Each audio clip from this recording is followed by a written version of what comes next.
जय श्री कृष्णा। आज भविष्य पुराण में आज के टॉपिक में मैं आप लोगों के साथ शेयर करने जा रही हूँ चतुर्थी व्रत। गणेश चतुर्थी व्रत के बारे में आज हम चर्चा करेंगे और इसमें हम ये भी जानेंगे कि गणेश जी की ही पूजा जो है सारी देवी देवताओं से पहले क्यों की जाती है, और अगर हम किसी भी देवता की पूजा बिना गणेश जी की पूजा करने से पहले कर लेते हैं तो उसका क्या फल हमें मिलता है, ठीक है, या फिर उसके क्या दुष्परिणाम हो सकते हैं। ठीक है, तो इसके बारे में आज हम जानते हैं, तो आप लोग सुनिएगा।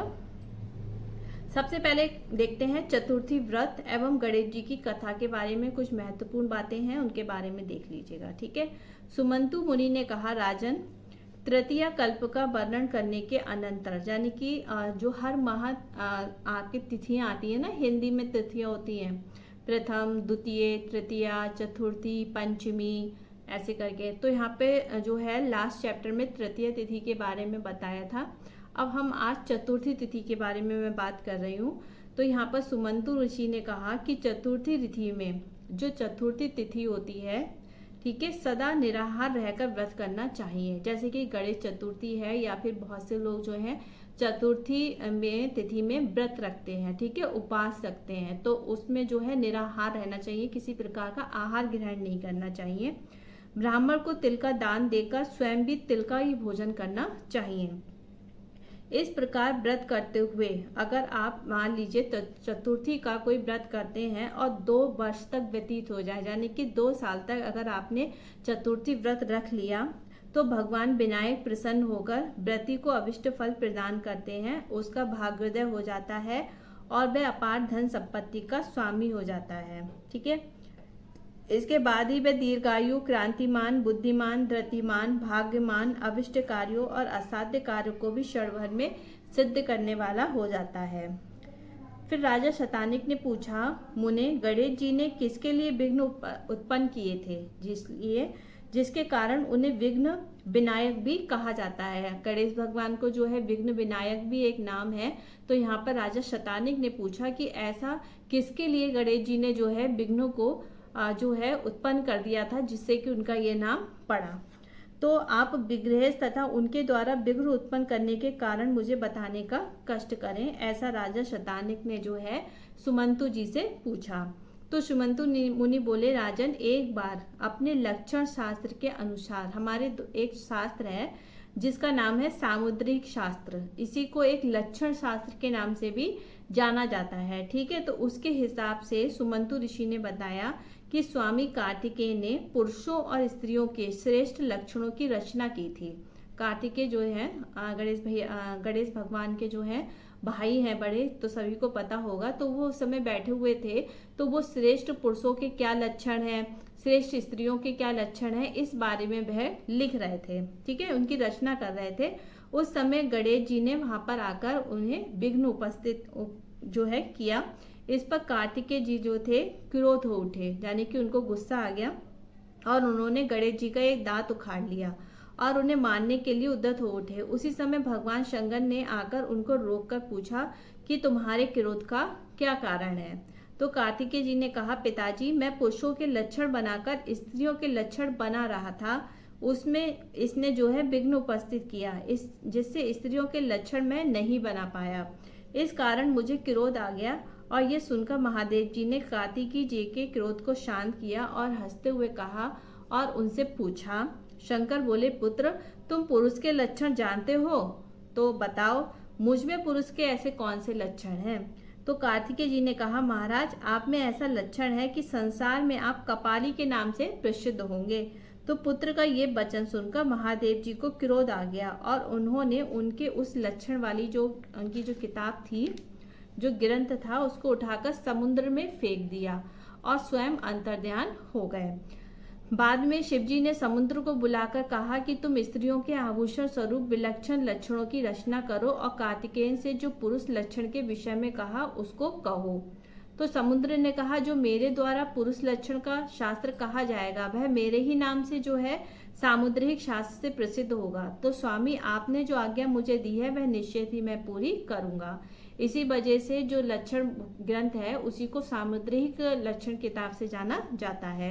तो शंकर जी ने पुनः कहा, कार्तिकेय, इस समय तुमने जो गणेश जी का दांत उखाड़ लिया, गणेश का दांत उखाड़ लिया है, उसे दे दो।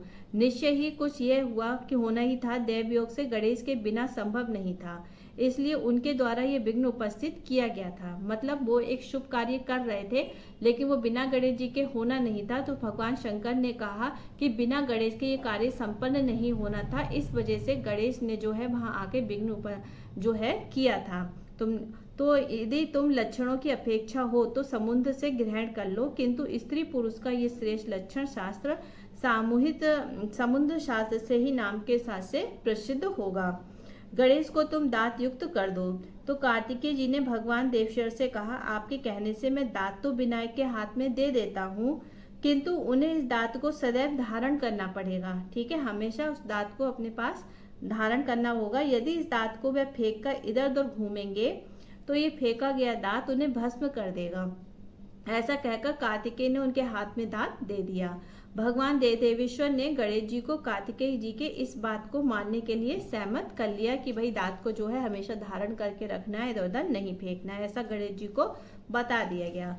फिर सुमंतु मुनि ने कहा, राजन, आज भी भगवान शंकर के पुत्र विघ्नकर्ता महात्मा विनायक की प्रतिमा हाथ में दांत लिए देखी जा सकती है। अगर आपने देखा हो भगवान विनायक की प्रतिमा को तो वो इसी तरीके से ही है। देवताओं की ये रहस्यपूर्ण बात मैंने आपसे कही, इसको देवता भी नहीं जान पाए थे। पृथ्वी पर इस रहस्य को जानना तो दुर्लभ ही है।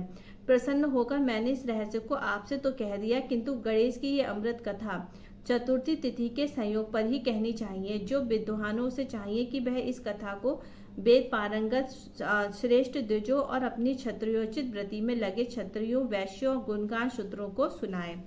इस चतुर्थी व्रत का पालन करना है, उन्होंने बताया। इसके बाद में राजा शतानिक ने सुमंतु जी से पूछा कि विप्र, गणेश जी को गणों का राजा किसने बनाया और बड़े भाई कार्तिकेय के रहते हुए कैसे विघ्नों के वे अधिकारी हो गए।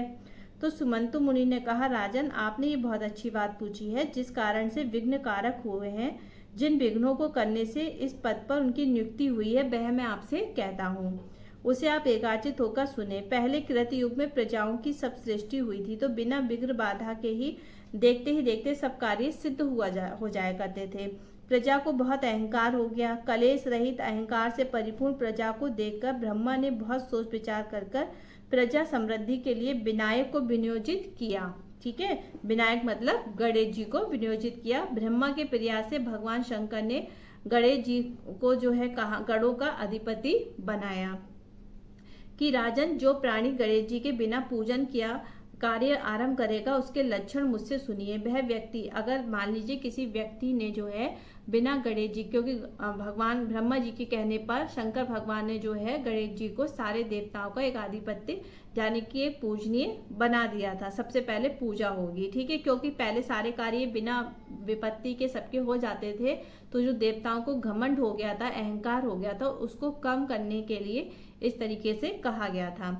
तो अगर कोई भी व्यक्ति कोई भी पूजा करता है किसी भी देवी देवता की और उसमें गणेश जी का पूजन नहीं करता है, तो क्या होता है, वह व्यक्ति स्वप्न में मतलब सपने में अत्यंत गहरे जल में अपने को डूबता हुआ, स्नान करता हुआ, केश मुड़ाए जाने कि उसके सारे बाल जो है गायब हो गए हैं, गंजा हो गया है, ठीक है, काषाय वस्त्र से आच्छादित हिंसक ब्याग आदि पशुओं पर अपने को चढ़ता हुआ, मतलब जैसे कि जो हिंसक पशु हैं, बाघ है, शेर है, तो वो ऐसे देखेगा कि वो जानवर जो है मुझ पे हमला कर रहे हैं, इस तरीके से उसे सपने आएंगे, ठीक है।